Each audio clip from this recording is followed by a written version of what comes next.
আচ্ছা আবার দেখি, তাহলে এখন আমরা জানি কি a to the power m into a to the power n, হ্যাঁ। তাহলে একটা আনলাম, যেহেতু এটা কি মেন ভিত্তি, তাই না? এগুলো কি পাওয়ার, হ্যাঁ। তাহলে গুণের সময় পাওয়ারগুলো নিশ্চয়ই কি হয়, যোগ হয়, তাই না? আমরা জানি, এটা আগে থেকে জানি। তাহলে a to the power m divided a to the power n, এটা কি ভাগাকার আছে, তাই না? তাহলে ভাগের সময় পাওয়ারগুলো কি হয়, নিশ্চয়ই কি বিয়োগ। ঠিক আছে, তো আমরা একটা এরকম একটা ম্যাথ দেখি আবার। A to the power m plus এর ওয়ান ডিভাইডেড কি a to the power m into M minus এর one, okay, divided a square, ওকে।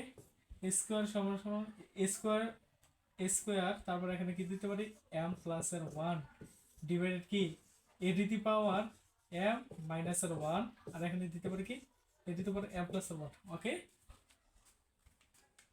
তো আমরা একটু দেখি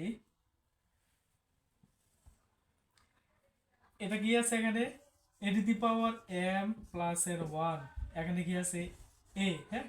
যেহেতু এটা পাওয়ার, এটা পাওয়ার, পাওয়ারে পাওয়ার নিশ্চয় গুণ হয়, তাহলে এম এম কি হয়, M square, R minus M A কে কি এম, তারপর এখানে কি এ, হ্যাঁ।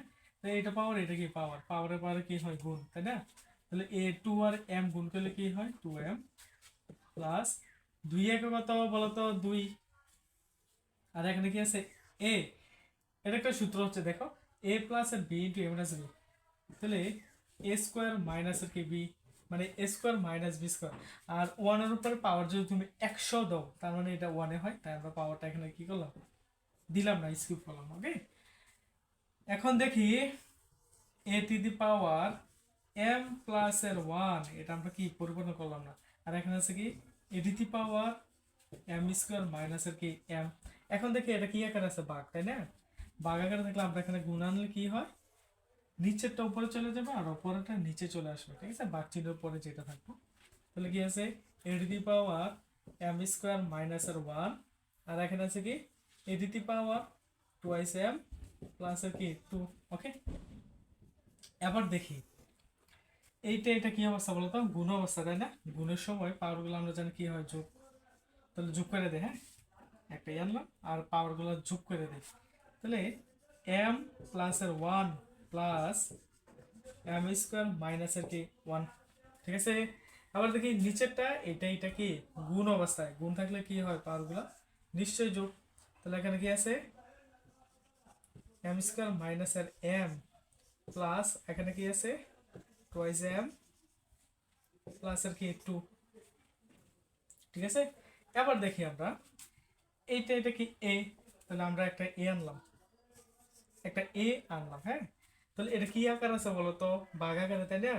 ভাগ আকারে থাকলে পাওয়ার গুলো কি হয়, নিশ্চয় বিয়োগ, তাই না?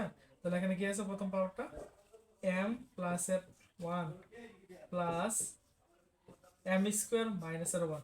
এখন দেখি যেহেতু এটা কি আকার আছে, ভাগ আকারে, ভাগ আকারে থাকলে এটা কি হয়, পাওয়ার গুলো বিয়োগ, তাহলে বিয়োগ দিয়ে দাও, এখানে কি আছে এম স্কোয়ার, এটা যেহেতু প্লাসের ছিল তাই মাইনাস হয়ে গেছে, আর যেহেতু এটা কি মাইনাস, মাইনাসটা কি প্লাস, আর এখানে কি মাইনাস এর টুয়াইস এম, আর এটা কি প্লাসটা কি হয়ে যাবে মাইনাস, ঠিক আছে। মানে বিয়োগ চিহ্নের পরে, হ্যাঁ, মানে চিহ্নের কি হয়, পরিবর্তন হয়ে যায় আর কি। মানে এই বিয়োগ চিহ্ন পড়েছে, প্লাস থাকলে মাইনাস, মাইনাস থাকলে কি প্লাস হয়ে যাবে, ঠিক আছে। আমার দেখি কাটাকাটি যায় কিনা। তাহলে দেখো এইটা, এটা কাটা, তাই না?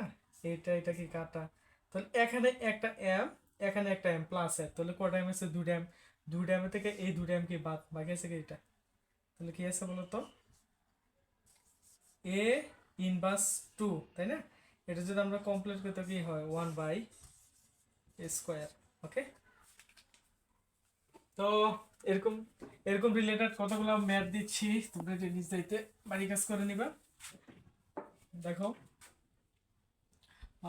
এখানে সেভেন এম প্লাস এর ওয়ান, তারপরে seven M into M minus এর ওয়ান ডিভাইডেড 49 এম প্লাস এর ওয়ান, তাহলে কি সেভেন এম মাইনাস এর ওয়ান এম প্লাস এর ওয়ান, ওকে। আরেকটা দিচ্ছি, এটা কি দেওয়া যায়, মনে করেন 6 এম দিলাম, সিক্স এম প্লাস এর one, six M M minus এর ওয়ান ডিভাইডেড 36 এম প্লাস এর ওয়ান 7, সরি 6 এম মাইনাস এর ওয়ান একে এম প্লাস এর কি ওয়ান। ওকে, এবার দেখি যদি এরকম রিলেটেড কোনো এমসিকিউ আসে, হ্যাঁ এমসিকিউ আকারে আসলে কি হয় দেখো। এই যে এখানে সবচেয়ে বড় মান কত, 49 না? মানে সবচেয়ে বড় মান যেটা, এটা কি করবা তোমরা উল্টে দিবা। হ্যাঁ, এর নিচে তো বড় বড় মান আছে, এটা উল্টে দিলে কি হয় 1/49। তারপরে এটা দেখো, এটা রেজাল্টটা কি হবে বলো তো?